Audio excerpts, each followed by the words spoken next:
दंडवत प्रणाम। सभी भक्तों को दंडवत प्रणाम। गुरुवे गौरचंद्राय राधिकाय तदालय कृष्णाय कृष्ण भक्ताय तद्भक्ताय नमो नमः। वंदे अहं भक्ति चकोरम गौरांग निधि प्रेष्ठितम श्रीमते भक्ति वेदांत स्वामी वनम नमस्तुभ्यम। नमः ओम विष्णुपदाय राधा प्रेष्ठाय भूतले श्री श्रीमते भक्ति वेदांत नारायण इति नामिने। नमः ओम विष्णुपदाय कृष्ण प्रेष्ठाय भूतले श्री श्रीमद्भक्ति सिद्धांत सरस्वती इति नामिने। नमो महावदन्याय कृष्ण प्रेम प्रदायते कृष्णाय कृष्ण चैतन्य नामने गौरतिष्वे नमः। श्री कृष्ण चैतन्य प्रभु नित्यानंद श्री अद्वैत गदाधर श्रीवासदि श्री गौर भक्त वृंद। हरे कृष्ण कृष्ण कृष्ण हरे हरे, हरे राम राम राम हरे हरे। सर्वप्रथम मैं अपने पूज्य पाद मध्य गुरुदेव श्री श्रीमद् भक्ति वेदांत गोस्वामी महाराज जी के अभय चरणारविंद में अनंत कोटि दंडवत प्रणाम ज्ञापन करते हुए अहेतु की कृपा वांछा करती हूँ। तत्पश्चात मेरे शिक्षा गुरुपाद पद्म पूज्यपाद गोकुलचंद दास प्रभु जी एवं पूज्यपाद माधव दास प्रभु जी के चरणों में अनंत कोटि दंडवत प्रणाम करते हुए अहेतु की कृपा वांछा करती हूँ। मेरी समस्त गुरु परंपरा के चरणों में मेरा अनंत कोटि दंडवत प्रणाम स्वीकार हो। यहाँ उपस्थित सभी वैष्णवियों के चरणों में मेरा यथा योग्य दंडवत प्रणाम। तो हम ग्रंथ कर रहे हैं श्री श्री हृदय रतन ग्रंथ, जो पूज्यपाद भक्ति वेदांत गोस्वामी महाराज द्वारा रचित है। हृदय रतन का अर्थ है जो भी हमारे गोस्वामियों जी के हृदय के रतन हैं, उन रत्नों को इकट्ठा करके गुरुदेव ने सीधी सिंपल भाषा में हमें बता दिया है कि कैसे हमारा शुद्ध हरिनाम होगा, कैसे हम नामाभास में आएंगे, कैसे हमारी स्वरूप सिद्धि होगी, कैसे उसका अंकुर उगेगा और किस प्रकार से हमें नाम करते करते लीलाओं का चिंतन करना है, और क्या हमारी स्वरूप अनुबंधिनी वृत्ति है, और क्या हमारा सारा कुछ गुरुदेव हमें बताते चले जा रहे हैं। इतना खोल के अभी तक हमने अन्य किसी भी ग्रंथ में नहीं पढ़ा जितना इसमें उज्जवल नीलमणि का सार, भक्ति रसामृत का सार, प्रेम भक्ति चंद्रिका, जो भी हमारे उच्च कोटि के परकीय भाव के ग्रंथ हैं, उन सभी का सार गुरुदेव ने अपने हृदय के रत्न सारे के सारे इसमें पिरोकर हमारे लिए दे दिए। तो हम सभी प्रार्थना करेंगे उन्हीं से कि वो ही हमारे हृदय में आकर इसका पठन पाठन कराएं और इसमें हमारी योग्यता प्रदान करें। तो आज हमें पेज नंबर 62 पर चैप्टर नंबर हमारा चल रहा है 4, विरह भजन का विशेष वैशिष्ट्य इसमें बताया जा रहा है। तो इसमें नरोत्तम दास ठाकुर जी की हरिनाम के विषय में कह रहे हैं, आपनी पालावे सब सुनिया गोविंद रव, सिंह रवे जेनो करिगन, सकल विपत्ति जावे महानंद सुख पावे, जा रहे एकांत भजन। अब कह रहे हैं हरिनाम क्या है? सिंहनाद है। जैसे सिंहनाद सुनकर हाथी स्वयं भाग जाता है। हाथी को किसकी संज्ञा दी गई है हमारे शास्त्रों में? माया की। तो माया क्या है हमारी? काम क्रोध, ये सारे क्या है? हमारे शत्रु हैं। तो जैसे गोविंद का नाम होगा तो क्या होगा? ये हमारे काम क्रोध आदि सब भाग जाएंगे, उन्हें भागना ही पड़ेगा। वही कह रहे थे सिंह की गर्जन से हाथी भाग जाएगा, तो उसी प्रकार गोविंद का नाम लेने से हमारी जितनी भी अशुभ वासनाएं हैं वो सारी की सारी सिंह के गर्जन के समान, तो वो गर्जन होगा तो हमारे हृदय से काम क्रोध ये सब चले जाएंगे, समस्त हाथी रूपी दोष विदीन हो जाएंगे। सबसे ज्यादा कामी जीव बताया जाता है हाथी को। तो उसका क्या है? उसी तरह से जैसे हमारा जो हरिनाम है उसके आते ही हमारे हृदय से सारे अनर्थ अपने आप चले जाएंगे, अभिलाषाएं हमारी चली जाएंगी। आज पूज्यपाद माधव दास प्रभु जी ने मठ में बहुत सुंदर रूप से योग माया और माया का कंपैरिजन किया था। योग माया क्या है, माया क्या है, तो उन्होंने बड़े सुंदर से रूप से बताया कि जो भक्ति में आ भी गया, भक्ति में आके हम क्या करते हैं? हम अपनी जड़ इच्छाएं कर लेते हैं। तो वो कहते जैसे हमने इच्छा की, चलो अपने लिए नहीं कर रहे हम, हमने अपने परिवार बंधुओं के लिए ही कर ली कि मेरे पुत्र का ये हो जाए, मेरी पत्नी का ये हो जाए, मेरी बहन का ये हो जाए। कह रहे वहां पे फिर एक भक्त का पतन हो जाता है। क्यों? क्योंकि उसके साथ फिर माया देवी कार्य करना शुरू कर देती है। योग माया से संपर्क छूट गया। योग माया से हमारा क्या संपर्क आ रहा है कि योग माया हमें भजन के लिए सुयोग प्रदान करती है, किंतु उस स्थिति में जब हम भजन करते हैं और माया देवी से कुछ नहीं मांगते, पर जैसे ही हमारी माया की इच्छाएं आ जाती हैं तो योग माया हमें छोड़ देती है और फिर माया देवी पकड़ लेती है। तो तभी कह रहे हैं बार-बार साधु सावधान। तो हमें सावधान रह के इच्छाएँ करनी होंगी। तो हमें भजन अनुकूल इच्छाएँ करनी होगी। माया संबंधी इच्छाएँ हमें गुरुदेव के ऊपर छोड़ देनी पड़ेंगी कि जैसी ठाकुर जी की इच्छा वैसे वो हमें रख रहे हैं। ये भी तो विश्वास हमें रखना पड़ेगा ना। हम कुछ किसी चीज़ की अभिलाषा नहीं करेंगे उनसे, तो यही हमारे अनर्थ हैं और कहते हैं उस स्थिति में जब माया देवी फिर से आ जाती है तो फिर भक्त का फिर से पतन हो जाता है। योग माया उसे फिर छोड़ देती है। तो इसलिए हमें क्या करना पड़ेगा, बहुत सावधान होकर अपनी इच्छाएँ भी करनी पड़ेंगी। अब कह रहे हैं श्री कृष्ण प्रत्यक्ष रूप से श्रीमती राधिका जी के प्रेमामृत का आस्वादन करते हैं। राधिका जी कृष्ण के प्रति जिस प्रेम को अनुभव या आस्वादन करती हैं, उसे किसी व्यक्तिगत आत्मा के द्वारा आस्वादन नहीं किया जा सकता।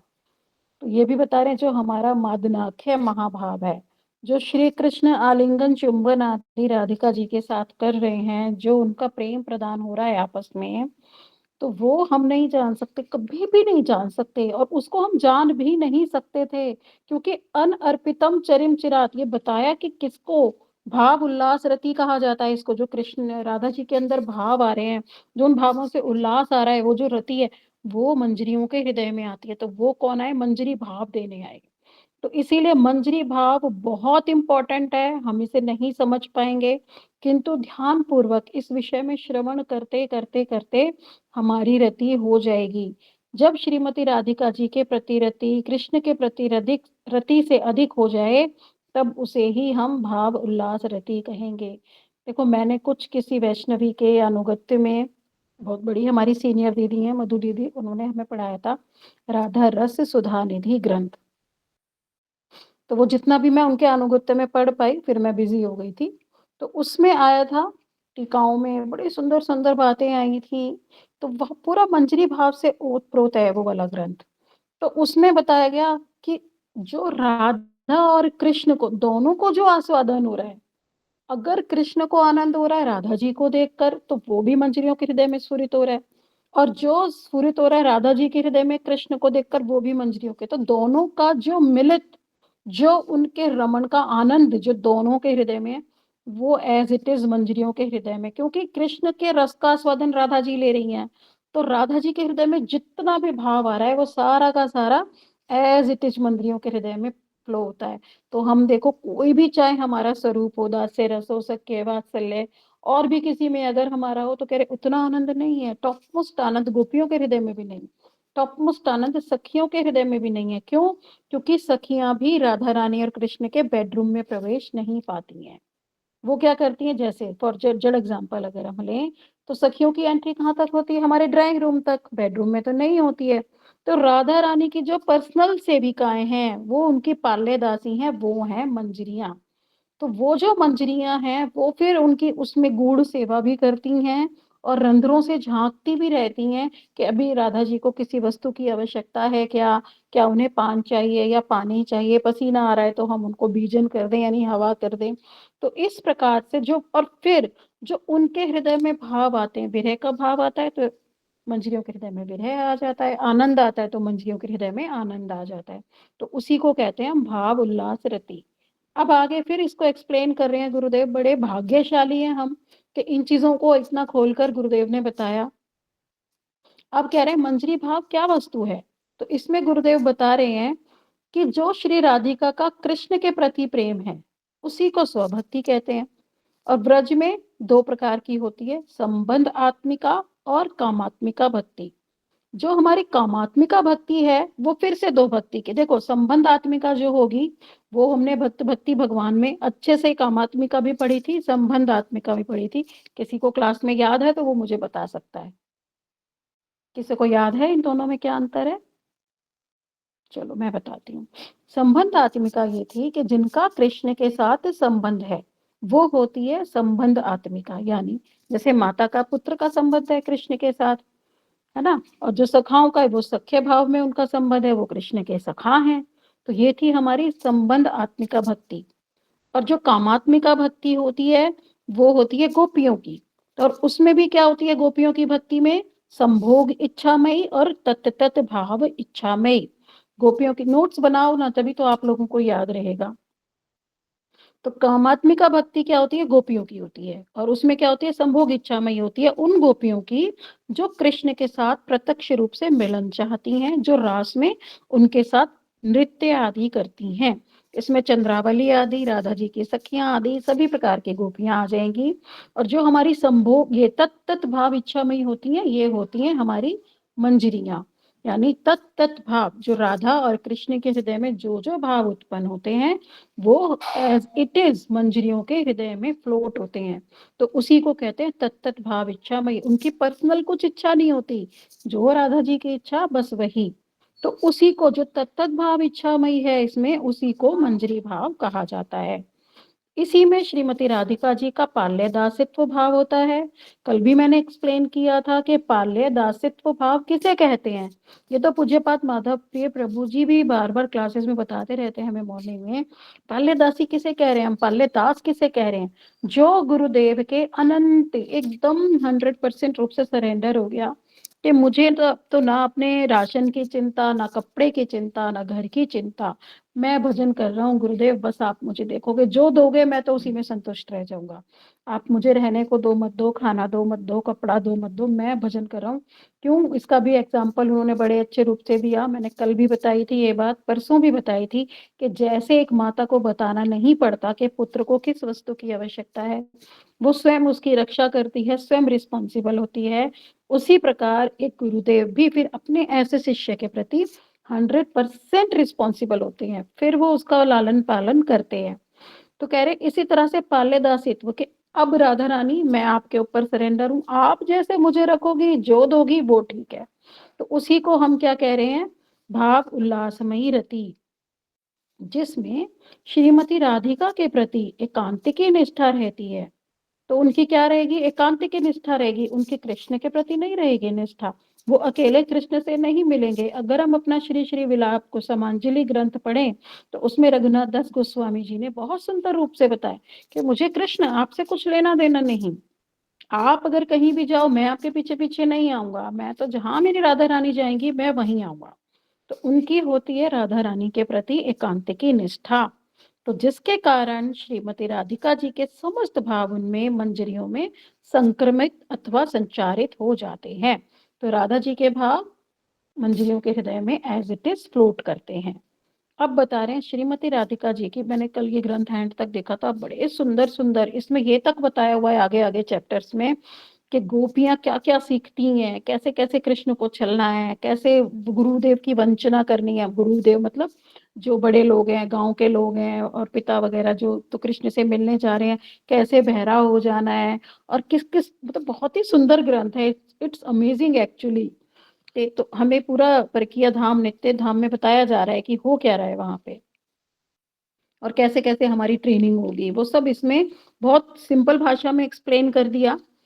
तो अब बता रहे हैं 5 प्रकार की राधिका जी की सखियां हैं। सखी, नित्य सखी, प्राण सखी, प्रेष्ठ सखी और प्राण प्रेष्ठ सखी।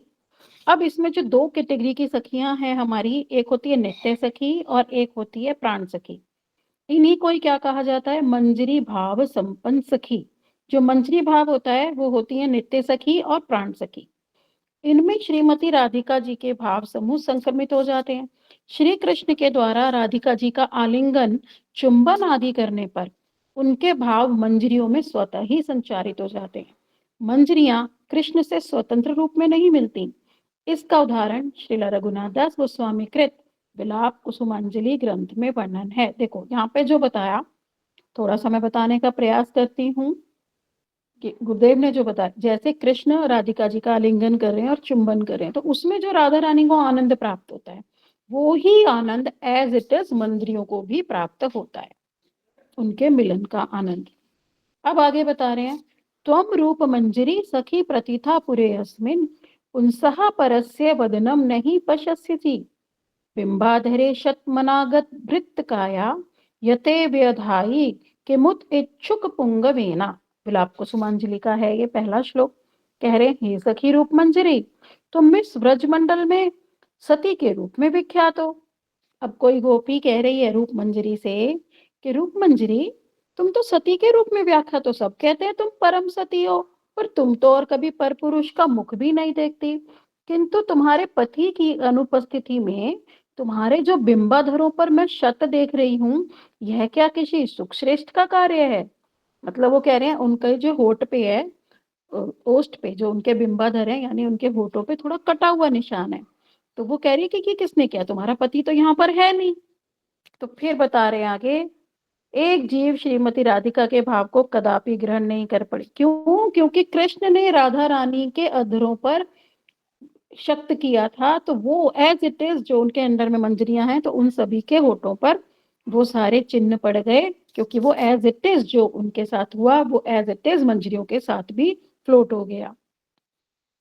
अब कह रहे हैं एक जीव श्रीमती राधिका के भाव को कदापि ग्रहण नहीं कर पाएगा। हम तो कभी भी नहीं ग्रहण कर पाएंगे, क्योंकि हमारी तो अभी योग्यता नहीं, अभी तो हमारी स्वच्छ रति भी नहीं आई, अभी तो हम वैसे भी नाम अपराध ही कर रहे हैं, अभी तो हम शुद्ध नाम भी नहीं कर रहे। तो तब कह रहे हैं जब श्री ललिता विशाखा इत्यादि और यहाँ तक कि स्वयं श्री कृष्ण भी इस भाव को नहीं जान सकते, उस भाव को कृष्ण भी नहीं जान पाएंगे, ललिता भी नहीं जान पाएंगी, क्योंकि मादनाख्य महाभाव एकमात्र राधा रानी की पर्सनल प्रॉपर्टी है। जैव धर्म ग्रंथ में, हमारे उज्जवल नीलमणि ग्रंथ में, भक्ति रसामृत सिंधु ग्रंथ में, सब ग्रंथों में बहुत सुंदर रूप से बताया गया कि मादनाख्य महाभाव एकमात्र राधा रानी में है और किसी में नहीं। तो उसको राधा रानी के थ्रू एकमात्र मंजरियां ही आस्वादन कर सकती हैं। तब एक जीव किस प्रकार इस भाव को जानने में समर्थ होगा? किंतु वह जीव जिसका स्थायी भाव के द्वारा श्री कृष्ण के प्रति माधुर्य संबंध है, उसकी मंजरी भाव के लिए पात्रता है। तो मंजरी भाव का पात्र कौन है? जो जिसका स्थायी भाव किसमें? माधुर्य भाव में। माधुर्य में राधा रानी के पाल्यदासी में, तो वो मंजरी भाव में आएगा। श्री चैतन्य महाप्रभु ही इस जगत में परम गोपनीय मंजरी भाव को लेकर आए। उससे पहले तो कोई जानता ही नहीं था कि मंजरी भाव भी कोई वस्तु है। सब गोपी गोपी गोपी करते रहते थे, हम लोग को भी यही पता था गोपी गोपी, हाँ भाई रास में जाती हैं, गोपियों के संग्रास इत्यादि करते हैं, बस इतना ही। पाल्यदासी भाव तो हमने भी कभी, जब तक हम नारायण महाराज जी की शाखा में नहीं आए, हमने उसको कभी श्रवण नहीं किया। तो चैतन्य महाप्रभु इस भाव को देके गए। उनसे पहले भक्ति तो थी, किंतु क्या भक्ति का रस प्रकाशित नहीं था। देखो, भक्ति और भक्ति का रस दो डिफरेंट वस्तुएं हैं। अभी इसको बड़े सुंदर रूप से भी बताया गया है कि चैतन्य महाप्रभु के पूर्व भक्ति रस स्वरूप है ऐसा किसी को ज्ञात नहीं था, सिर्फ वैदिक भक्ति को मानते थे, रागानुगा भक्ति को हम जानते नहीं थे। तो रसिक शेखर कौन है? श्री चैतन्य महाप्रभु। उन्होंने क्या किया? श्री स्वरूप दामोदर और श्री राय रामानंद को आज्ञा दी कि श्री रूप गोस्वामी पर कृपा वर्षण करें। तो इन दोनों ने रूप गोस्वामी पर कृपा वर्षण की, जिससे क्या हुआ? जो भक्ति रस के भाव हैं, जो परकीय भाव हैं, जो मंजरी भाव हैं, उन्होंने उन्हें अनुभूत किया और जगत में फिर उन भावों का स्थापन किया। फलस्वरूप श्रील रूप गोस्वामी जी ने सर्वप्रथम सर्वरचित, उन्होंने क्या किया? रूप गोस्वामी जी ने ही मंजरी भाव के बुक्स लिखे, हमारे ग्रंथ लिखे, श्री भक्ति रसामृत सिंधु और श्री उज्जवल नीलमणि। इन ग्रंथों में उन्होंने भक्ति के रस की पूरी प्रतिष्ठा प्रदान की। हम अभी उज्जवल नीलमणि ग्रंथ पढ़ रहे हैं, तो उसमें जो है इतना सुंदर सुंदर भाव आ रहा है। अनुभाव क्या है, भाव क्या है, कैसे वो रस बन रहा है, कैसा उसमें रूप का उन्होंने बताया, व्यस के बारे में बताया कि कैसे कैसे कृष्ण सुंदर है, कैसे राधा रानी सुंदर है, कैसे उनको क्या क्या भाव आ रहे हैं, और उनकी स्किन का इतना अच्छा बताया, कैसे इन्फुल्जेंस है उनके स्किन की, आभूषणों की। कह रहे हैं आभूषणों की क्या आवश्यकता है राधा रानी, तुम स्वयं ही इतनी ज्यादा इन्फुल्जेंस है तुम्हारी कि आभूषण ही फीके पड़ रहे हैं, तुम्हें उस श्रृंगार की कोई आवश्यकता नहीं है। तो उसमें फिर हमें क्या है, वो सब मिलके फिर वो रस बनता है। आगे आगे उसमें ये भी बताते जा रहे हैं। तो धीरे धीरे जैसे हमारा भजन होगा, जैसे जैसे हम ग्रंथों का पठन पाठन करेंगे, तो धीरे धीरे इस रस में भी हमारा गुरुदेव की कृपा से प्रवेश हो ही जाएगा। फिर से यहाँ पर जिस स्थायी भाव का वर्णन हो रहा है वह मंजरियों का भाव है। इसी को भाव उल्लास रति कहते हैं। इस भाव के अंतर्गत मंजरियों का श्री कृष्ण से सीधे संबंध नहीं, राधा जी के थ्रू उनका रहता है। राधा जी और कृष्ण को मिलाने में ही उनका भाव रहता है। तो इसके लिए जो इस चीज को और डिटेल्ड रूप से जानना चाहते हैं और जिनकी योग्यता है, वो लोग गीत गोविंद ग्रंथ पढ़ सकते हैं। पूज्यपाद नारायण महाराज जी द्वारा वो प्रकाशित है ग्रंथ, पूरा का पूरा वो मंजरी भाव पर ही आधारित है। हर उसमें यही है कि कैसे मंजरियां राधा और कृष्ण का मिलन करा रहे हैं। कभी उसमें कृष्ण का वाम्य भाव में आ जाते हैं, कभी राधा जी वाम्य भाव में आ जाती हैं।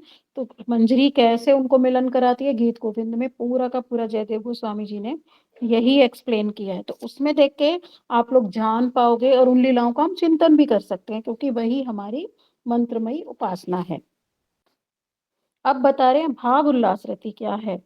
कह रहे साधारणतः जिन साधकों का भाव, जो जिनकी इन्हीं भावों के प्रति अभिलाषा होती है और वे स्वाभाविक रूप से सुहृद भाव आदान प्रदान करते हैं, जैसे श्री ललिता आदि सखियां जो राधा जी के प्रति प्रेम भाव रखती हैं, उसे तो हम सुहृद रति कहेंगे। तो उनकी क्या होती है, सुहृद रति कृष्ण रति के बराबर हो जाती है या थोड़ी कम हो जाती है, इसे संचारी भाव कहते हैं। संचारी भाव की तुलना समुद्र के लहरों के साथ की गई। वो ऐसे उठती है, जैसे लहर ऐसे उठती है और फिर समुद्र में चली जाती है, फिर संचारी भाव उठता है फिर चला जाता है। तो ये क्या होता है, स्थायी भाव के कारण ही होता है। भाव उठते हैं बैठ जाते हैं, भाव उठते हैं बैठ जाते हैं। तो ये तो बता दी सुहृद रति।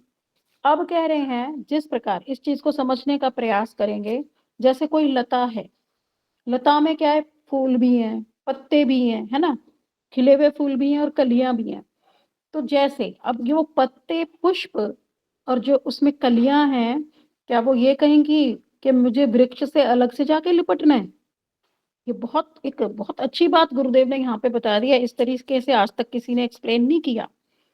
क्या देखो, अगर हम इमेजिन करें कोई लता है, उसमें पत्ते भी हैं फूल भी हैं कलियां भी हैं, तो क्या वो फूल पत्ते और कलियां अलग अलग से कहेंगी कि जैसे एक बेल लिपटती है जब पेड़ के साथ, अगर हम पेड़ को कृष्ण मान लें और उस बेल को श्रीमती राधिका मान लें, और जो उनके पुष्प पत्ते हैं वो कोई वो है मंजरियां हैं, तो क्या वो अलग से कहती है कि हमें पेड़ से जाके लिपटना है, या जब बेल उस पे लिपटती है तो बेल के साथ साथ ही वो लिपट जाती हैं। तो यहाँ से हम तत्त भाई इच्छा भाई बहुत अच्छे से इस एग्जाम्पल से हम समझ गए कि कैसे तत्त राधा जी के साथ साथ मंजरियां अपने आप उस लीला का आस्वादन कर लेती हैं। तो उनके हृदय में अपने आप वो आनंद उत्पन्न होता है।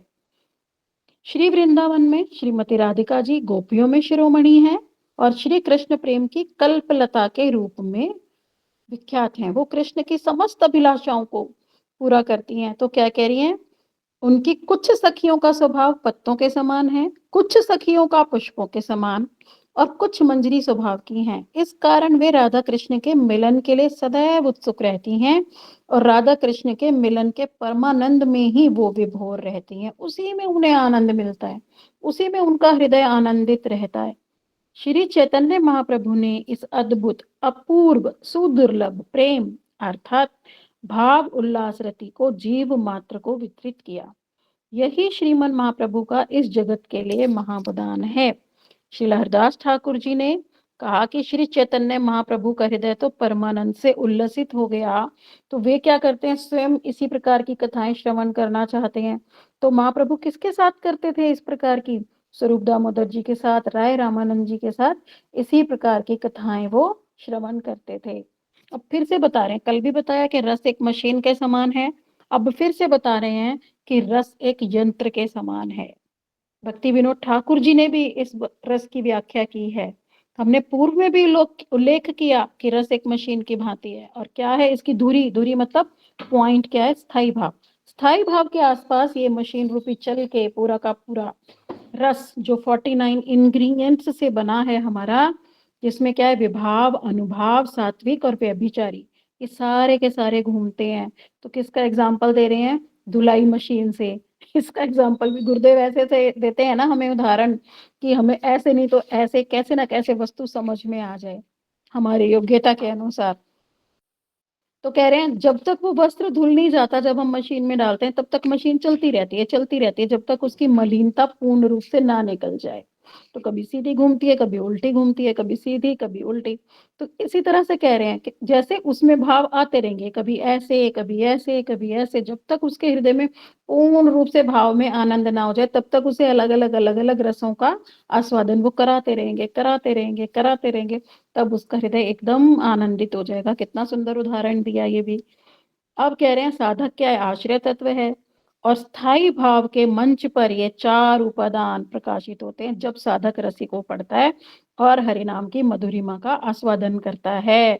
तो इसको भी हमने बार-बार बताया, विभाव, अनुभाव, सात्विक और व्यभिचारी। पहले तो आएगा हमारा स्थाई भाव, चाहे वो हमारा किसमें हो, माधुर्य में, सख्य में हो, वात्सल्य में हो, माधुर्य में हो, जिसमें भी होगा पहले स्थाई भाव आएगा भजन करते-करते।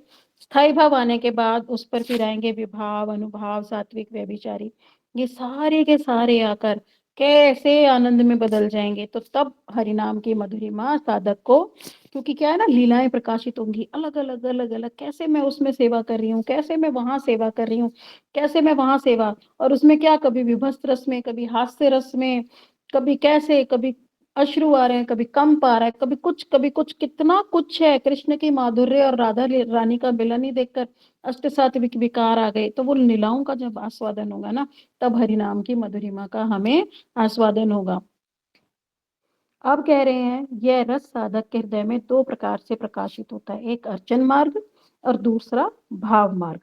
अर्चन मार्ग हो गया वैधि भक्ति, उसमें नियमों का पालन है, और भाव मार्ग में पूर्णता अप्राकृत भाव में विभावित हो जाता है साधक। तो इसीलिए हमें क्या गया, रागानुगा मार्ग, जो कि भाव मार्ग है। अर्चन मार्ग के हम साधक नहीं है, ठीक है, हमें वैधि मार्ग का पालन करते हुए, क्यों, एक हमें अपनी मर्यादा में तो रहना पड़ेगा, पर हमें क्या करना है, हरिनाम करते बार बार, इस बुक में तो गुरुदेव बताते ही चले जा रहे हैं कि हरिनाम करते तुम्हें ऐसे ही नहीं बैठ जाना है कि तुम ऐसे ही नाम करते चले जाओगे। कितनी कितनी लीलाएं हैं इसमें बता दी कि राधा रानी ऐसे यमुना जी पे नृत्य कर रही हैं, कृष्ण के साथ बांसुरी बजा रही हैं, और जैसे राधा कृष्ण ने राधा रानी के चुंबन कर दिया, तांबुल का निशान पड़ गया वहां पे, उस लीला का चिंतन करो। अभी एक ये भी लीला बता दी कि रूप मंजरी से मंजरी कह रही है कि भाई तेरा पति तो है नहीं, गया हुआ है, तो तेरा कैसे होठ पे तेरे कट का निशान आ गया। तो इस तरह की लीलाएं देखो बता रहे हैं गुरुदेव, हमें चिंतन करनी चाहिए। यही भाव मार्ग है, यही मंत्रमयी उपासना है। तो हम इन लीलाओं का जब तक चिंतन नहीं करेंगे, पर हमें अपनी स्वतः कोई चिंतन नहीं करना कि मैं वहां हूं और मेरे साथ ऐसा हो रहा है, या मैं राधा रानी का श्रृंगार करी, नहीं, हम अपने आप को मंजरी भाव में आरोपित नहीं करेंगे। हमारी जो स्वरूप अनुबंधिनी वृत्ति है वो अपने आप स्वतः ही प्रकाशित होगी। हम क्या करेंगे, मंत्रमय उपासना करेंगे। मंत्रमय उपासना में फिर से रिपीट कर देती हूँ कि जो जितने भी गोस्वामी हमें लीलाएं बता के गए, जीव गोस्वामी ने बताई, रूप गोस्वामी ने बताई, पूज्यपाद नारायण महाराज जी ने बताई, गुरुदेव बता रहे, हम इन लीलाओं का चिंतन कर सकते हैं। गीत गोविंद में भी जो लीलाएं हैं उनका भी हम चिंतन कर सकते हैं। उन लीलाओं का चिंतन करते करते करते हमारे हृदय में अपने आप उसका लोभ जागेगा, और लोभ ही परम मूल्य है उस भाव को प्राप्त करने का। तो हमें तो अभी यही प्रार्थना करनी है, चाहे हम वृंदावन जाएं, चाहे वैष्णवों के पास जाएं, चाहे परिक्रमा में जाएं, चाहे गुरुदेव के पास जाएं, हमें लोभ मिले, हमें भक्ति का लोभ मिले। और लोभ मिल गया ना तो हम उस वस्तु की प्राप्ति कर लेंगे। अब कह रहे हैं उसमें अप्राकृत भाव में विवाहित हो जाएंगे हम भाव मार्ग में। अब कितना सुंदर आगे बता रहे हैं कि भगवान की मानसिक सेवा का महत्व बड़ा सुंदर इसमें बताया कि कैसे मानसिक सेवा हो सकती है, क्योंकि वही बात है, जो हम डायरेक्ट कर रहे हैं उसमें हमारा अभिनिवेश उतना नहीं रहेगा। हम क्या करेंगे, अरे खीर में ये कम रह गया, वो रह गया, अरे मैं इसको रांधूं, उसको रांधूं, ये करूं, अर्चन में ये कमी रह गई, मैंने ठाकुर जी को निला लिया, मेरे तो हाथ दुख गए, अच्छा मैं तो बाजार नहीं जा पा रही, बारिश हो रही है, मैं ये कहाँ से ला। तो हमारा अभिनिवेश इधर उधर हो जाएगा। पर अभी तो हमें यही करना पड़ेगा, क्योंकि अभी तो हम मानसिक सेवा कर नहीं पा रहे, क्यों, चिंतन वैसा नहीं है। अभी तो हरिनाम करते हुए भी हमें अपने घर की, काम वाली की, बच्चों की चिंता लगी रहती है। अभी नहीं होगा ये, पर कभी ना कभी गुरुदेव की कृपा से श्रवण करते करते मानसिक सेवा की तरफ भी हम आ जाएंगे, पर हम उसे फोर्सली नहीं करेंगे अभी।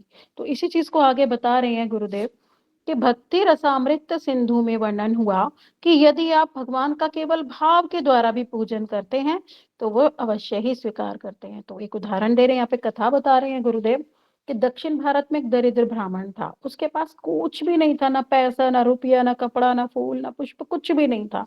तो उसके ठाकुर जी का एक दिन आविर्भाव उपस्थित हुआ, जन्मदिन आया, तो उसने कहा अरे मेरे ठाकुर जी का तो कल विशेष दिन है, और सभी भक्तजन ठाकुर अपने अपने ठाकुर जी का अनेक सामग्रियों से पूजन करते हैं, कोई पंचपदा, कोई 10 पदा, कोई द्वादश पदा, तो कोई षोडश पदा, यानी 5 5 वस्तुओं से, 10 वस्तुओं से, 12 वस्तुओं से, 16 वस्तुओं से। मेरे पास तो कुछ भी नहीं है, मैं अपने ठाकुर जी के जन्मदिन का उत्सव कैसे मनाऊंगा? कह रहे हाय हाय, मैं कैसे अपने ठाकुर जी को प्रसन्न करूं? तो उसे एक कथा स्मरण आई कि ठाकुर जी की मानसिक सेवा से भी सेवा हो जाती है और वो उसे प्रीति पूर्वक ग्रहण करते हैं। तो क्या किया ब्राह्मण ने, देखो बड़ी सुंदर कथा है ये। उसको क्या किया, उसने प्रातःकाल ब्रह्म मुहूर्त में उठ गया। अब ये सब कुछ मन ही मन कर रहा है। यमुना जी में स्नान किया और द्वादश अंगों में तिलक धारण कर लिए। फिर क्या किया, ये सब करके वो बैठ गया और मन से ही उसने विश्व की सभी नदियों का, गंगा, यमुना, सरस्वती, गोदावरी इत्यादि से जल एकत्रित करके लाया। देखो यहाँ से उसकी मानसिक सेवा प्रारंभ हो गई। उसने क्या किया, पहले सारी नदियों में गया, जाकर वहां से जल इकट्ठा करके लाया, और फिर बहुत से द्रव्य जैसे दूध, दही, चीनी, शहद, इस सब को इकट्ठा करके और उससे अपने ठाकुर जी का उसने अभिषेक किया। वो मानसिक सेवा कर रहा है, उसके पास कोई द्रव्य नहीं है। फिर क्या किया, उसने हीरे जवाहरात आदि रत्न इकट्ठे किए और वस्त्र लाया, महंगे महंगे वस्त्र, उससे अपने ठाकुर जी को सुसज्जित कर दिया। फिर विभिन्न सरोवरों में, हिमालय का मान सरोवर, सुंदर सुंदर सरोवरों में जाकर सुंदर सुंदर पुष्प चयन करके लाया, फिर उनका बैठ के एक सुंदर हार बनाया। फिर उसने क्या किया, 3 4 घंटे तक मंत्र उच्चारण किए और अपने ठाकुर जी की सेवा करता रहा। बहुत सारी स्तुति की उसने, स्तव किया, और मानसिक रूप से ऐसा करते करते उसको प्रातः काल ब्रह्म मुहूर्त से लेके दोपहर हो गई। अब उसने क्या किया, स्तव स्तुति कर ली, फिर ठाकुर जी को भोग निवेदन करने का भी नियम है। तो उसने मन ही मन क्या किया, व्यंजन बनाए, बहुत सारे लड्डू, कचौड़ी, हलवा, पूरी, चावल। फिर सोचने लगा आज तो बहुत बड़ा महोत्सव है, आज तो उनके लिए खीर बनानी बहुत जरूरी है, खीर तो अवश्य बनानी चाहिए। अब वो बोला परम मन अथवा खीर के बिना तो वैष्णव अनुष्ठान भी पूरा नहीं होता। तो ब्राह्मण ने देखा कि बहुत विलंब हो रहा है, किंतु खीर के बिना तो मेरे ठाकुर जी प्रसन्न नहीं होंगे। तो उन्होंने कहा ठीक है, मैं अभी ना खीर बनाता हूँ। देखो मानसिक सेवा कर रहे हैं। अब उसने उन्हें चावल लिया, दूध लिया और उसका रंधन शुरू किया और खीर बना ली। अब कह रहे हैं भोग लेने को तो लेट हो गई बहुत, ठाकुर जी को मैं भोग लगाऊं जल्दी जल्दी, क्या करूं? तो उन्होंने पंखा हिला हिला के खीर को ठंडा किया कि खीर बहुत गर्म है, मैं इतनी गरम गरम खीर कैसे खिला दूं ठाकुर जी को? फिर उन्होंने जैसी अपनी उंगली डाली देखने के लिए कि खीर ठंडी हुई या नहीं हुई, तो उनकी उंगली उसमें जल गई। तो ऐसा देखकर देखकर वैकुंठ में विष्णु जी मुस्कुराने लगे और लक्ष्मी जी पूछने लगी क्या हुआ स्वामी, आप मुस्कुरा क्यों रहे हैं? तो वो बोले मर्त्य लोक में मेरे एक भक्त ने मेरे लिए मानसिक रूप से बहुत स्वादिष्ट व्यंजन बनाए, अंत में उसने खीर भी बनाई, और भोग में विलंब हो रहा था तो उसने खीर ठंडी हुई कि नहीं ये देखने के लिए उंगली स्पर्श की तो उसकी उंगली जल गई। तो लक्ष्मी जी ने कहा प्रभु यह कैसे संभव है? विष्णु जी बोले वो मेरा अति उत्कृष्ट यानी बहुत उच्च कोटि का सेवाभिलाषी भक्त है, वह मेरी बहुत मन से सेवा करता है और बहुत सुंदर करता है। इस प्रकार लक्ष्मी जी बोली अच्छा मैं भी ऐसे भक्त का दर्शन करना चाहूंगी। तो विष्णु जी और लक्ष्मी जी उस ब्राह्मण के पास गए और उसे अपने साथ वैकुंठ में ले आए। तो इस कथा से हमें क्या पड़ता है, भाव भक्ति तो थी इसमें, उन्होंने सामने से तो कुछ नहीं किया, पर हृदय से अपने ठाकुर जी की एकदम प्रत्यक्ष सेवा करना। कहते नहीं है भावग्राही जनार्दना, तो वो भाव ही तो ग्रहण करते हैं, पर ऐसे भाव पहले हृदय में आए तो सही कि हम मानसिक रूप से इतना इतना बना के खिला रहे हैं उन्हें, इतनी उनकी सेवा कर रहे हैं, ऐसे कर रहे हैं वैसे कर रहे हैं, सेवा तो आए हमें अपने अर्चा विग्रह की। सच तो जल गई थी। गुरुदेव ने बताया था उंगली सच में जली थी उसकी। हाँ मानसी तो हाँ सोचा जल गई हाँ थी उसमें। हाँ जी दीदी, बताई गुरुदेव ने ये वाली कथा कई बार। अब कह रहे हैं श्री रूप गोस्वामी पाद श्री भक्ति रसामृत सिंधु में वर्णन करते हैं कि भगवान की मानसिक सेवा एक उत्तम विधि है। क्यों? इससे कोई अपराध ही नहीं होगा सेवा में। प्रत्यक्ष रूप में तो फिर भी अपराध की सेवा हो जाती है, एक लाभ ये। और दूसरा लाभ ये कि इसमें मन निश्चल होकर दीर्घ समय तक सेवा में केंद्रित रहेगा। देखो इस चीज को हम समझेंगे कैसे, जब हम प्रत्यक्ष सेवा करते हैं। तो अभी चलो हम रंधन कर रहे हैं, किचन में है, हम देख रहे हैं ये बर्तन इधर है, ये मसाला नहीं मिल रहा, वो नहीं हो रहा, तो हमें गुस्सा भी आ जाता है, क्रोध आ जाता है। मंदिर में हम गए, कोई वस्तु हमारे हाथ में नहीं आई, हमें फिर क्रोध आ जाता है। तो हम क्या करते हैं, उसमें हमारा चित्त इधर उधर रहता है। घर में कोई कोई काम भी कर रहा है या कोई आ रहा है जा रहा है, घंटी बज रही तो हमारा चित्त उधर भी चला जाएगा। तो उसमें क्या है, हमारा अपराध भी बन जाएगा और मन भी ठाकुर जी की सेवा में 1 पॉइंटेड नहीं होगा। पर क्या कह रहे हैं, मानसिक सेवा में क्या होगा, एकदम बैठ गए बस निश्चल होके।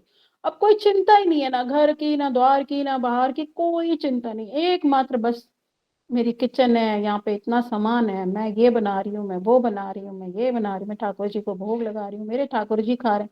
उसमें कोई विलंब भी नहीं है, उसमें एकाग्र, जैसे अभी बता दिया ना, विरह जो हमारी वस्तु है, विशेष रूप से रहना यानी प्रेम में रहना, क्योंकि जब मिलन हो रहा है तो उसमें उतना नहीं है, पर चित्त जब विरह में, उसी का ध्यान सब समय, उसी का चिंतन, तो वो स्थिति ज्यादा श्रेष्ठ बताई गई। तो मन की, राग की ज्यादा हमारा विशेष महत्व है, इस चीज को गुरुदेव यहाँ पर बता रहे हैं। अब कह रहे हैं, रस सभी सिद्धियों की पराकाष्ठा है, यानी टॉप मोस्ट क्या है, रस। अब श्री हरिनाम चिंतामणि में भक्ति विनोद ठाकुर जी ने कहा, एक उन्नत कोटि का भक्त नाम जप करता है तो रस के समस्त उपादान, वही हमारे उपादान क्या हैं, 4, विभाव, अनुभाव, संचारी, व्यभिचारी, और उनके हृदय में प्रकाशित हो जाते हैं। उससे क्या होता है, उसका हृदय सभी अनर्थों से रहित हो जाता है, और फिर क्या करता है, ब्रज रस रसिक भक्त बन जाता है। तो यह रस ही प्रत्येक वस्तु का सार है और जीवों का परम प्रयोजन है। अब कह रहे हैं 4 प्रकार के हमें बताए गए, धर्म, अर्थ, काम और मोक्ष। पंचम पुरुषार्थ बता दिया, कृष्ण प्रेम। तो जो कृष्ण प्रेम है, यही रस में परिणत होता है। और यही जब रस बन जाता है ना, जब प्रेम की दशा में चले जाते हैं, पहले तो हमारे ये सोपान बता दिए, श्रद्धा, साधु संग, भजन, क्रिया, अनर्थ निवृत्ति, ये करते करते हम भाव दशा पे आए। भाव दशा में क्या हुआ, हमें अपने स्वरूप का ज्ञान हो गया। उसके बाद जब प्रेम की अवस्था में आएंगे, प्रेम के फिर से हमारे सोपान बढ़ते चले जाएंगे, स्नेह, मान और गाढ़ा, प्रणय, राग, अनुराग, भाव और महाभाव। ठीक है, ये वाला फिर हमारा ये भी जाएगा आगे प्रोसेस। तो कितना सुंदर हमें बताते जा रहे हैं, कितना टॉप मोस्ट हमें ग्रहण करना है, कितनी टॉप मोस्ट धारा में हम आ गए। तो हमें कम से कम चित्त संसार से तो अपना हटा ही लेना चाहिए। कोई बुरा बोल रहा है तो ठीक है, कोई अच्छा बोल रहा है तो ठीक है, कुछ किसी की शादी में जाना है तो ठीक है, कपड़ा है तो ठीक है, नहीं है तो भी ठीक है, इन सब चीजों से हम ध्यान नहीं हटाएंगे तो हम इतनी ऊंची जो गुरुदेव देने आए हमें वस्तु, उसको हम कैसे प्राप्त करेंगे। तो उसे प्राप्त करने के लिए माया से तो हमें अपना चित्त हटाना ही पड़ेगा। ठीक है, धीरे धीरे हम लोग प्रयास कर रहे हैं, कभी तो हट ही जाएगा। अब आगे चैतन्य चरितमृत का प्यार आ रहा है, प्रेमा क्रमे बाड़ी है स्नेह मान प्रणय, राग अनुराग भाव महाभाव है। सब सिद्धियों की पराकाष्ठा क्या है, रस। और सिद्ध जीव ही पूर्ण रूप से इस रस का स्वादन करने के अधिकारी हैं। तो कौन रस का करेगा, सिद्ध जीव। सिद्ध कौन, जिन्होंने सिद्धि प्राप्त कर ली, जिनके अंदर अपनी स्वरूप अनुबंधिनी वृत्ति जाग गई, जिनको अपनी स्वरूप सिद्धि हो गई, वो क्या करेगा, वो ही इस रस का स्वादन करेगा। कैसे मेरे कृष्ण, कैसे राधा रानी, जब वो सेवा करेगा तो उसे कितना आनंद आएगा उस सेवा में। कभी हम बैठ के चिंतन तो करें कि कैसे आनंद आता होगा, कितनी सुंदर राधा रानी होंगी। क्या हम सब ने कभी बैठ के राधा रानी के रूप का चिंतन किया। जैसे एग्जाम्पल दिए जा रहे हैं, बताते जा रहे हैं, ऐसा उन्होंने लहंगा पहना, ऐसे उन्होंने ज्वेलरी पहनी है, ऐसे उनके नेत्र हैं, ऐसे उनके हाथ है। क्या हम कभी बैठ के चिंतन करते हैं, हे राधा रानी आपका रूप कैसा है, मुझे उसके दर्शन तो हो। हे कृष्ण आपका रूप कैसा है, मुझे उनके दर्शन तो हो। ये हम जब तक अपने अंदर लोभ नहीं लाएंगे, उत्कंठा नहीं लाएंगे, तब तक हमें वो दर्शन दुर्लभ है। पर राग मार्ग में सेवा करते करते, गुरुदेव के अनुगत्य में, हरि गुरु वैष्णवों की सेवा करते करते, उन्हीं की कृपा से फिर ये रस हमें प्राप्त होगा। अब कह रहे हैं, पहले तो क्या है, धर्म अर्थ काम मोक्ष, ये साधारण बता दिया साधक के लिए। फिर क्या होगा, जब वो नाम जप करेगा तो निष्कपट साधक क्या करेंगे, काम, धर्म अर्थ काम मोक्ष को त्याग देंगे। और क्या, सिर्फ ब्रज की रागात्मिका भक्ति के लिए प्रार्थना करेंगे, हे प्रभु मुझे प्रेमा भक्ति प्रदान करो। अब बता रहे हैं, प्रश्न आ गया यहाँ पे कि जीव अपने परम प्रयोजन प्रेमा भक्ति में सिद्धि किस प्रकार लाभ करे। इसके लिए सर्वप्रथम हमें निश्चय पूर्वक प्रेम रस को ही अपना, पहले देखो लक्ष्य बनाना पड़ेगा। गुरुदेव ने साफ साफ बता दिया यहाँ पे, जब तक हम वैदिक मार्ग में भक्ति करते रहेंगे, पर अगर हमने अपना लक्ष्य ही निर्धारित नहीं किया तो उस वस्तु की हम प्राप्ति कैसे करेंगे। तो हमें क्या करना है, लक्ष्य निर्धारित करना पड़ेगा कि नहीं, मुझे प्रेम रस की प्राप्ति करनी है। केवल मात्र यहाँ भक्ति और भक्ति रस में, दोनों में अंतर बता रहे हैं गुरुदेव, बड़े सुंदर रूप में अंतर बता रहे हैं कि भक्ति से अलग है भक्ति रस। कह रहे भक्ति हमारा प्रयोजन नहीं है, प्रेम रस भक्ति रस का लाभ करना ही मेरा परम लक्ष्य है। अब बता रहे हैं, ये समझना बहुत आवश्यक है कि इसमें अंतर क्या है भक्ति में और भक्ति रस में। वे कह रहे हैं भक्ति की पूर्ण अवधारणा के विषय में हम भ्रमित ही रहते हैं। साधक जब स्थायी भाव की अवस्था में आता है और विभाव अनुभाव सात्विक और संचारी जब उसके स्थायी भाव के पटल पर मिश्रित होते हैं, तब भक्ति रस उसके हृदय में प्रकाशित होता है। अब कह रहे हैं भक्ति किसे है, यहाँ पे अब हम समझेंगे भक्ति किसे कह रहे हैं। तो श्रीला रूप गोस्वामी पाद श्री भक्ति रसामृत सिंधु में भक्ति की सर्वोत्तम परिभाषा इस प्रकार देते हैं। ये हमने अन्य अन्य वैष्णव से भी बहुत बार श्रवण किया है श्लोक। भक्ति रसामृत सिंधु का अन्य अभिलाषिता शून्यम ज्ञान कर्म अद्य अनावृतम आनुकूल्यन कृष्ण अनुशीलनम भक्तिरुत्तमा। वो तो बता ही दिया सबने, इसका विस्तृत रूप से अलग अलग वैष्णवों से श्रवण किया ही हुआ है। श्री कृष्ण को सुखी करने के इस प्रहा के अतिरिक्त समस्त प्रकार की अभिलाषाओं से रहित इन दोनों को समझ लेंगे कि सिर्फ हमें क्या करना है श्री कृष्ण। अब ये हम देख लेंगे, इस समय हम कथा श्रवण कर रहे हैं तो क्या कृष्ण प्रसन्न हो रहे हैं, है ना। इस समय मैं परनिंदा पर चर्चा कर रही हूँ तो क्या इससे कृष्ण प्रसन्न हो रहे हैं, है ना। इस समय मैं अपना मार्केट कर रही हूँ तो क्या इससे कृष्ण प्रसन्न हो रहे हैं। इस वाली क्रिया क्या मेरे कृष्ण से कुछ लेना देना है, नहीं है। जिस क्रिया का लेना देना है उसी से वो प्रसन्न होंगे। तो क्या करना है, श्री कृष्ण को सुखी करने के इस प्रहा के अतिरिक्त समस्त प्रकार की अभिलाषाओं से रहित अन्य हमें माया की कोई अभिलाषा नहीं करनी, और ज्ञान कर्म आदि से भी अनावृत हो जाना है। हमें ज्ञान नहीं चाहिए, हमें कर्म भी नहीं करना। क्या करना है, एकमात्र ही श्री कृष्ण की प्रीति के लिए कायिक वाचिक और मानसिक समस्त चेष्टाओं और भावों के द्वारा, तो हम क्या करेंगे, कायिक जितने भी हमारे कार्य होंगे, वाचिक जो मुख से हम बोलेंगे कृष्ण कथा ही बोलेंगे, और मानसिक जो हम चिंतन करेंगे वो भी सिर्फ श्री कृष्ण का ही करेंगे। और क्या करेंगे, उन्हीं भावों के द्वारा तेल धारावत किसे कह रहे हैं, जैसे हम जब तेल को ऐसे किसी बर्तन में डालते हैं तो तेल की धार कोई टूटती है, बीच में तेल फ्लो होता रहता है लगातार। ऐसे हमें रुकना नहीं है, एक सेकंड भी हमारा चित्त इधर उधर ना जाए। तेल भरावत अविच्छिन्न गति से, अविच्छिन्न बोल दिया रुकेगा नहीं, कॉन्टिन्यूस स्पॉन्टेनस करते जाओ करते जाओ करते जाओ। तो कृष्ण का अनुशीलन जब हम ऐसे करेंगे, कृष्ण की सेवा ऐसे करेंगे, तब उसको क्या कहा जाता है, उत्तमा भक्ति। तो यह भक्ति की पूर्ण परिभाषा है। किंतु जब तक साधक स्थायी भाव की उत्कर्षता को लाभ नहीं करता और साथ ही उपरोक्त वर्णित चार उपादान जो स्थायी भाव के साथ मिश्रित नहीं होते, तब तक भक्ति रस मिश्रित नहीं होता। अब हम इसमें अंतर समझेंगे। भक्ति तो हमारी हो गई, तैल धारावत हमने अविच्छिन्न गति से कृष्ण का अनुशीलन किया, वो तो थी हमारी भक्ति।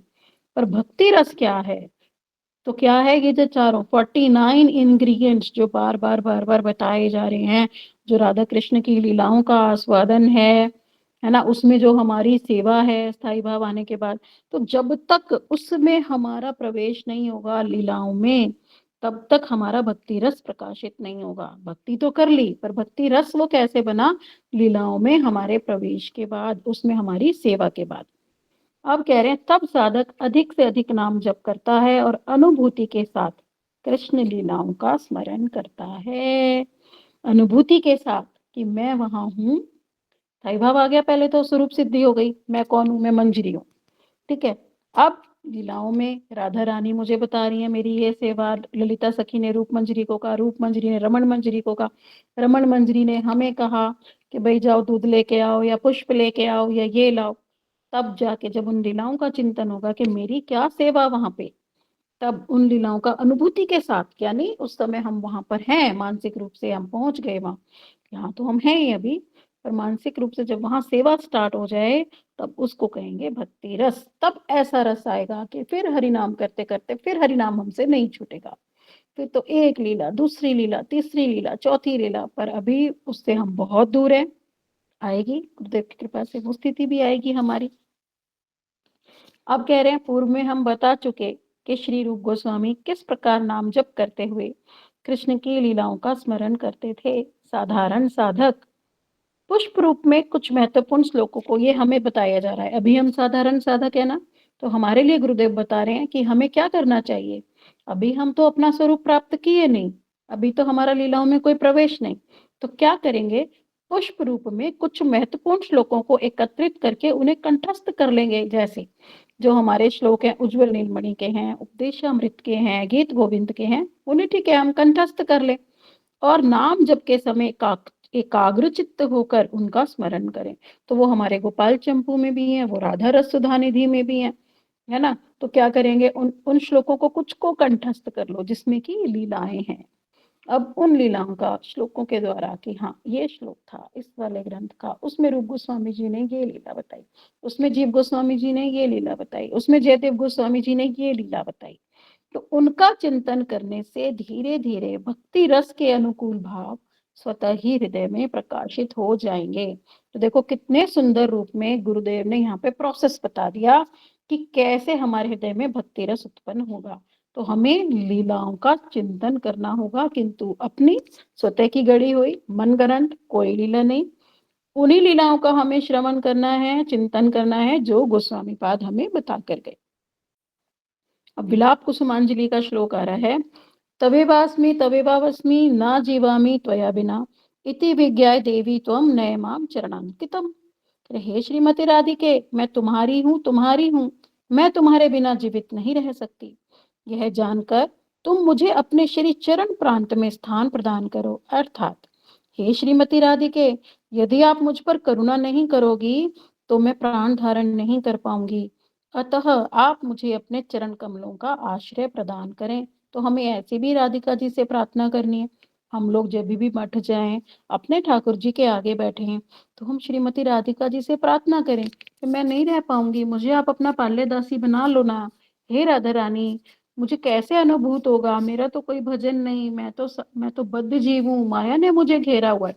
तो आप ही कृपा करो कि आप अपनी पाल्य दासी बना लो, आपके अंदर तो सामर्थ्य है, मेरा तो कोई सामर्थ्य नहीं।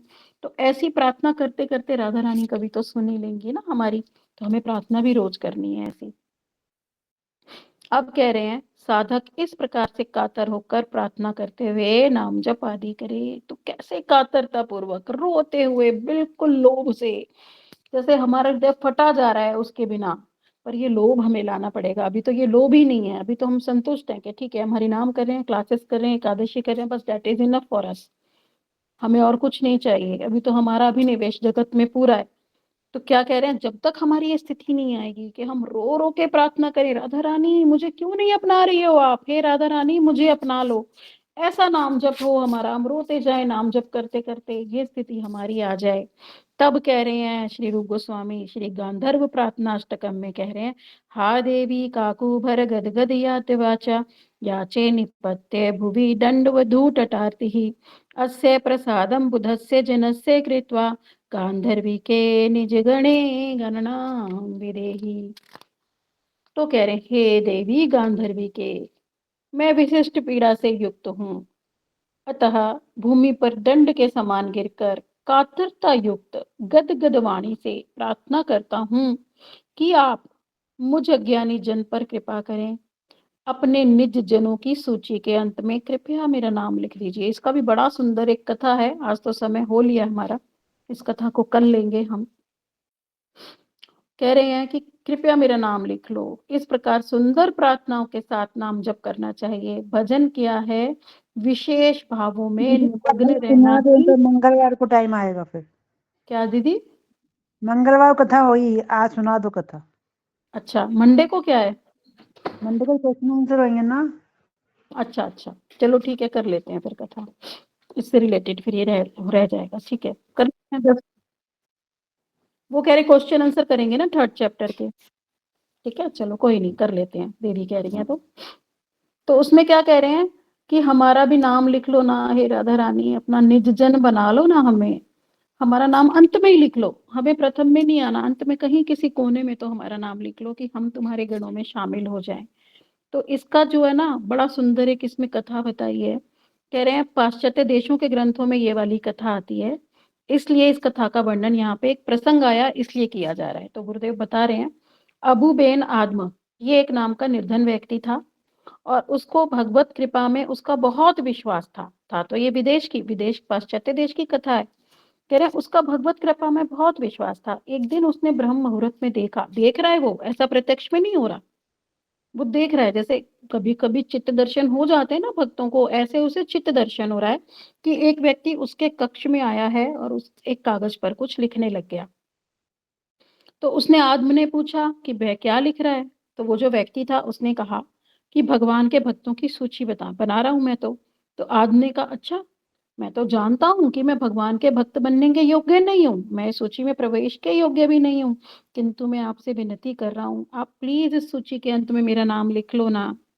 तो उस व्यक्ति ने कहा, ठीक है, मैं भगवान से पूछता हूँ कि आपका नाम मैं इसमें लिख सकता हूँ, वो मुझे अनुमति दे रहे हैं या नहीं दे रहे हैं। ऐसा कहकर वह व्यक्ति अदृश्य हो गया। और अगले दिन सुबह वो फिर से आया वहां पर और उन्होंने फिर से उसका दर्शन किया, वो फिर से कुछ लिख रहा था। तो आदमी ने पूछा कि भगवान ने क्या कहा? उस व्यक्ति ने उत्तर दिया कि भगवान ने कहा है तुम्हारा नाम सूची में मैं सबसे ऊपर लिखूं, अंत में नहीं। तुम तो चाह रहे हो अंत में लिखा जाए। तो कह रहे हैं ऐसा ही आत्म जैसा हमारा भी भाव स्वाभाविक रूप से भगवत भक्तों की सूची में सबसे नीचे रहने का ही होना चाहिए। कह रहे हैं गांधर्वी के निज गणे गणनाम विदेही, अर्थात हे श्रीमती राधिके, कृपया करके मुझे भी अपने यूथ में सम्मिलित कर लीजिए। अब इस वाले प्रसंग में क्या हुआ? अबूबेन आदम जो था उसने कहा अंत में मेरा नाम लिखो, क्योंकि वो जानता था मेरी तो कोई योग्यता नहीं है, तो मेरा नाम ऊपर कैसे लिखेंगे? तो कह रहे हैं हमारी स्तुति भी ऐसी ही होनी चाहिए, सर्वोत्तम वस्तु के लिए नहीं होनी चाहिए। भले ही हम जानते हैं कि हमारी कोई योग्यता ही नहीं है, तो क्या कह रहे हैं? गुरुदेव श्री कृष्ण और श्रीमती राधिका से हमारी जो प्रार्थना होनी चाहिए विनम्र होनी चाहिए, कातर होनी चाहिए।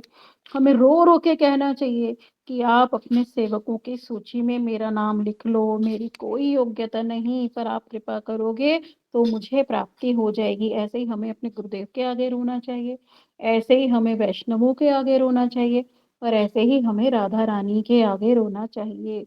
कह रहे हैं हमें तव जन नहीं निज जन होना है।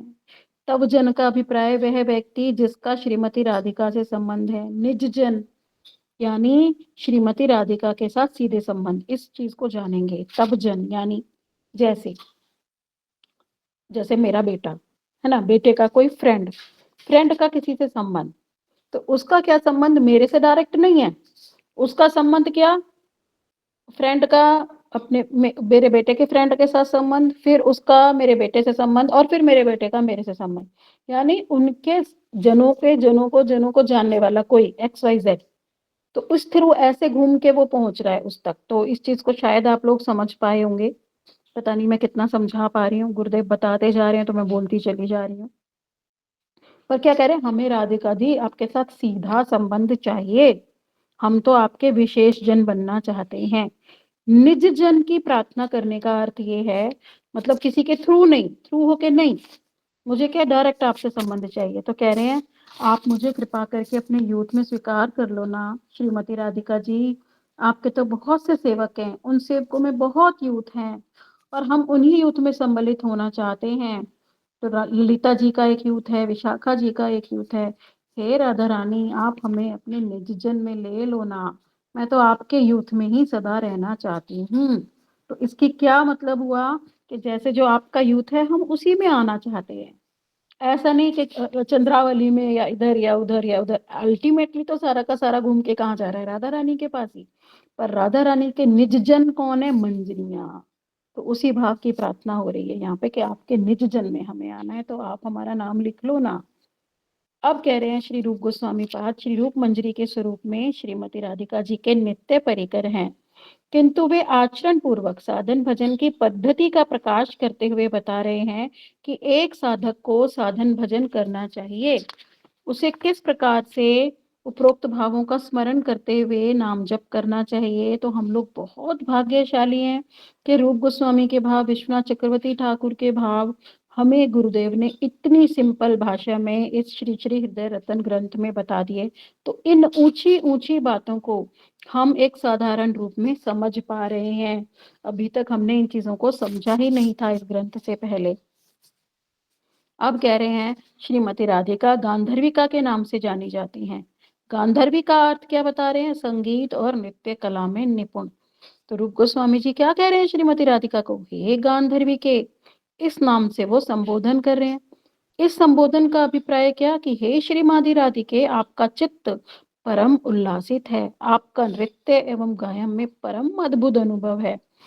तो हमारे जो वैज्ञानिक हैं उन्होंने इस विषय को बताया कि यदि हमारे हृदय में उल्लास नहीं, आनंद नहीं, कोई गायक भी है या कोई नृत्यांगना भी है या कोई नृत्य कर रहा हो, चाहे कोई प्ले कर रहा हो, चाहे एक्टिंग कर रहा हो, पर अगर उसके हृदय में आनंद नहीं है तो वो उसको सुंदर और सुष्ठु रूप से कभी भी नहीं कर पाएगा। तो इसलिए वो क्यों कह रहे हैं गांधर्वी के, क्योंकि राधिका जी आपके हृदय में तो सब समय आनंद विराजमान है, इसीलिए आपका सबसे सुंदर गायन है, सबसे सुंदर नृत्य है। तो कह रहे हैं जब किसी साधक का हृदय बहुत अधिक उल्लासित होता है और कोई शारीरिक या मानसिक पीड़ा भी है, यानी क्या मान प्रतिष्ठा पैसा मित्र धन हानि से उसका मन अशांत है, तो क्या करेगा वो नृत्य और गायन कर पाएगा? कभी भी नहीं कर पाएगा, क्योंकि हृदय में सांसारिक आकर्षण रहेगा। सांसारिक आकर्षण से क्या प्रतिकूलता रहेगी, अनुकूलता रहेगी नहीं। अब एक तरफ तो ये चिंतन है, मेरे घर में ये हो रहा है, मेरे को पैसा नहीं है, मेरे शरीर में दर्द हो रहा है, मेरा पैर दुख रहा है, मेरी कमर दुख रही है, इस प्रकार का चिंतन अगर है तो आनंद ही नहीं है, तो क्या नृत्य करेंगे? नृत्य नहीं कर सकते, अभिनिवेश आएगा ही नहीं उस नृत्य में, ना उस कीर्तन में हमारा अभिनिवेश आएगा। कि हमें बोल दिया गया हाँ जी आप कीर्तन करो, पर हमारी चिंता है मेरी पत्नी हॉस्पिटल में एडमिट है, या मेरे पति को ये बीमार हो गया, या मेरे बेटे का ये हो गया, तो हम क्या उस सुंदर रूप से उस कीर्तन में अभिनिवेश होकर उसको गा पाएंगे? नहीं गा पाएंगे। तो क्या कह रहे हैं, प्रतिकूलता से होंगे तो कहे जाने पर भी हम नहीं कर पाएंगे। अब कह रहे हैं रूप गोस्वामी, याचे निपत्ते भुवि दंड बद्धुप टटारती ही। तो क्या कह रहे हैं रूप गोस्वामी जी, विनम्र है, याचे शब्द उनके विनम्र भावयुक्त प्रणाम को, और उद्भटारती शब्द उनकी निष्कपट भावपूर्ण विनती की ओर इंगित करता है। तो वो विनती कर रहे हैं राधिका रानी से कि राधिका जी आप तो गांधर्वी के हो, आप तो है एक आनंद की मूर्ति हो, आपके पास सब समय आनंद रहता है, हम तो बद्ध जीव हैं, हमारे तो प्रतिकूल भाव है, पर आप कृपा कर दो ना, आप कृपा करोगी तो आपके आनंद से मेरे हृदय में आनंद आ जाएगा।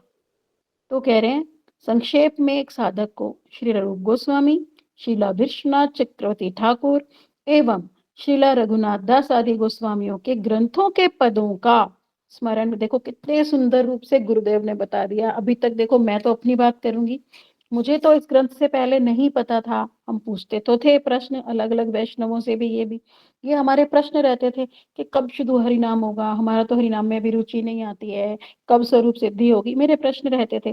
कौन सी लीलाओं का चिंतन करना चाहिए, किसी ने ये बताया कि हरिनाम सामने लिख लो और उसके एक एक अक्षर पे ध्यान दो, ऐसे कर लो। किसी ने कहा अपने मंदिर में बैठ जाओ, उनको देखो और करते रहो। अच्छा ठीक है, श्लोकों को याद करो और श्लोकों का चिंतन करो, पर कभी भी किसी ने भी खोल के ये वस्तु नहीं बताई कि हमें किस प्रकार की लीलाओं का चिंतन करना है, जो इस ग्रंथ में सुनने को मिला।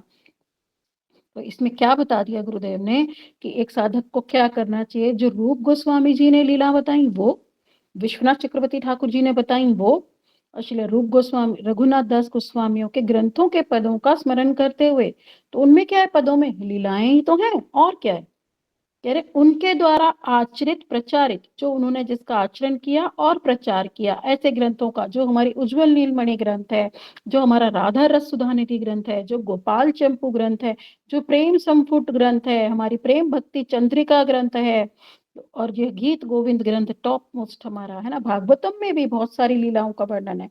तो कह रहे आचरित और प्रचारित जिस प्रकार की लीलाओं का उन्होंने किया, तो उस पद्धति का अनुसरण करते हुए हमें साधन भजन करना चाहिए। तो कितने सुंदर रूप से इसमें गुरुदेव ने एक एक बात खोल दी, कैसे हमें हरिनाम करना है, कैसे हमें चिंतन करना है, कैसे हमें माया से बचना है, और कैसे किस रस की हमें प्रार्थना करनी है। प्रार्थना से मिलेगा, प्रार्थना से क्या होगा, कृपा मिल जाएगी। पहले गुरुदेव कृपा करेंगे, हरि गुरु वैष्णव कृपा करेंगे, राधा रानी कृपा करेंगे, पर हमारा लोभ तो हो, हमारी कातरता, कातरता यानी I am dying for that thing, ये चीज हमारे अंदर आनी चाहिए। तो कह रहे हैं कि वो डाइंग कैसे आएगी, कि जैसे गुरुदेव ना इस चीज को लेके एक बड़ी सुंदर कथा बताते हैं, जैसे मानो आ, किसी को, मेरे को इतना याद नहीं आ रहा, पर गुरुदेव ने कथा बताई, जैसे कोई समुद्र में डूब रहा हो, उसके गुरुदेव ने, हाँ एक शिष्य के बारे में वो बता रहे थे, तो एक गुरुदेव ने उसको उसमें डुबा के रखा था।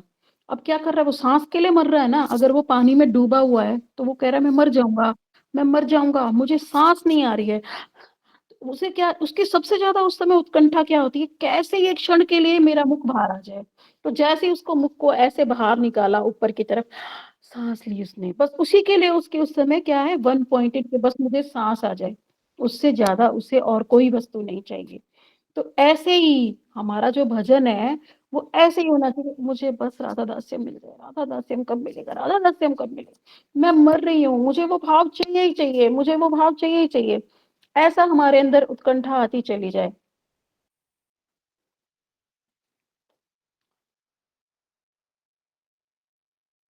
अरे ये ना कोई ना कॉल कर लिया, आज मैं इसको उस पे डालना भूल गई, कॉल कॉल आई है तो पता नहीं क्या ही हो जाता है।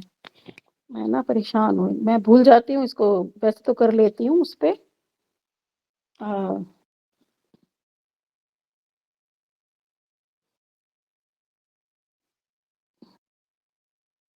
वो मैं इसे उसी पे डाल ही देती हूँ एक बार। हम्म। तो फिर मतलब अ, उस चीज के लिए हमारी उतनी तड़प होनी चाहिए हमारे हृदय में। ठीक है, अभी तो नहीं है, अभी तो क्योंकि बहुत सारी हमारे ऊपर जिम्मेवारियां भी हैं, अभी हम बद्धजीव भी हैं।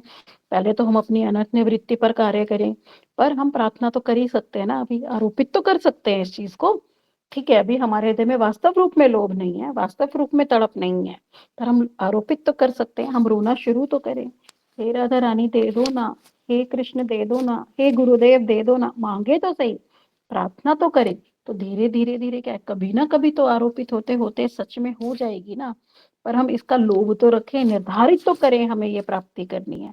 तो हम यही अपने अपने गुरुदेव से प्रार्थना करेंगे, रूप गोस्वामी जी से प्रार्थना करेंगे, रघुनाथ दास गोस्वामी, विश्वनाथ चक्रवर्ती ठाकुर जी से, कि हम इतने इतने सुंदर ग्रंथ, इतने सुंदर सुंदर भाव पढ़ रहे हैं वैष्णवों के अनुगत्य में, तो हमें हम पर कृपा कीजिएगा, और हमें भी इनका छीटा कूटा, और सबसे बड़ी तो इस लोभ की वस्तु, ये लोभ हमारे हृदय में जाग जाए। गौर प्रेमानंदे, हरि हरि बोल। वांछा कल्पतरुभ्यश्च कृपा सिंधुभ्य च पतितानां पावनेभ्यो वैष्णवेभ्यो नमो नमः। श्रील गुरुदेव की जय।